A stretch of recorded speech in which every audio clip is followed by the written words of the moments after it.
you. I did not expect so much Jersey here today. I expect it everywhere we go. Once we fix the arts funding, let's try to get Wawa to Southern California. That would be great. I'm so glad to be here. I want to start by thanking some of our partners who were critical in getting us to this point where we are today. That includes Martha Dempsey. Martha! Who's been a tireless advocate, and Senator Cordentino, who has been a champion.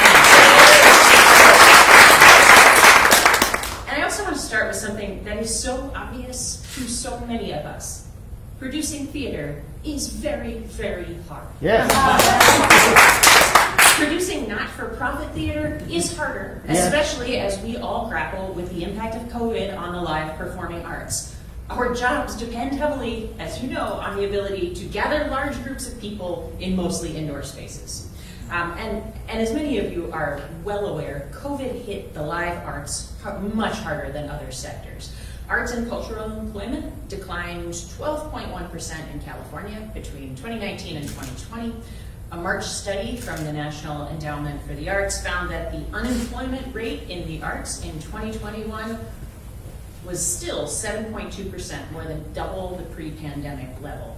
Nationally, the unemployment rate for actors in 2021 was 33%, well above the 19% level in 2019. So for these reasons and many others, SB 1116 could not be more timely.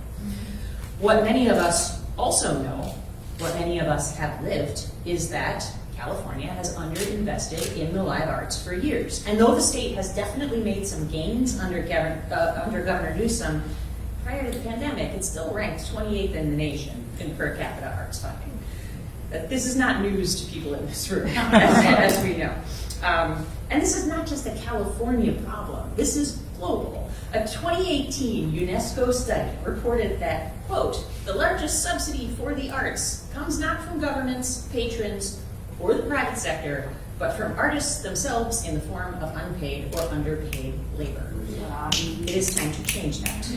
I've been president of Actors Equity for 7 years now, and the needs of small, not-for-profit theaters, especially here in Los Angeles, have been a constant conversation. It's gotten spicy. I think we can all agree at times. There have been plenty of disagreements and debates between the various stakeholders. But in all that time, in all those conversations, I have rarely heard anyone disagree with the core principle that artists should be paid for their work.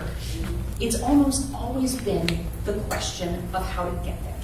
And the answer is arts funding. The answer is payroll assistance, so that these arts centers aren't just supporting all the small businesses around them, the restaurants and the bars and the parking garages, but can also grow towards self-sustainability. It's not a coincidence that communities across the nation change for the better when the arts move in. But it is a bitter pill when that same growth prices those same theaters out of those neighborhoods.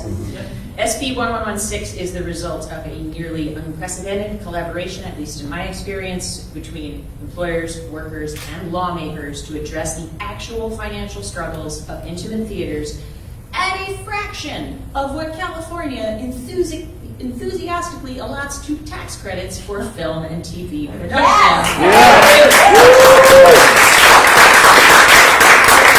I'm also here today because we believe that SB 1116 can be a model for other states. In so many places, state and local arts funding doesn't really reach the workers. We've seen example after example of state and local arts funding paying for a gorgeous new lobby instead of fair wages and benefits for the professionals who make the shows happen.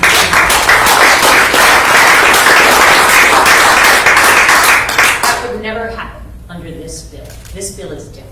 It is arts funding for arts workers. It is funding for production and non-production employees. It has safeguards against employee misclassification. It requires employers to provide their policies on harassment prevention and diversity and equity and inclusion. This will help encourage safe and inclusive workspaces for everyone, whether or not their job is funded by a grant. And this bill is progressive. It is not a handout for large theaters with huge endowments, substantial subscriber bases, and real estate portfolios. We like them too, but this is not for them. Smaller theaters get larger reimbursements, which are scaled back as they grow. It's especially important, as you all know in this room, to theaters attempting to serve historically underrepresented and marginalized communities, which often don't even qualify for the grants given to their multi-million-dollar counterparts. Yes.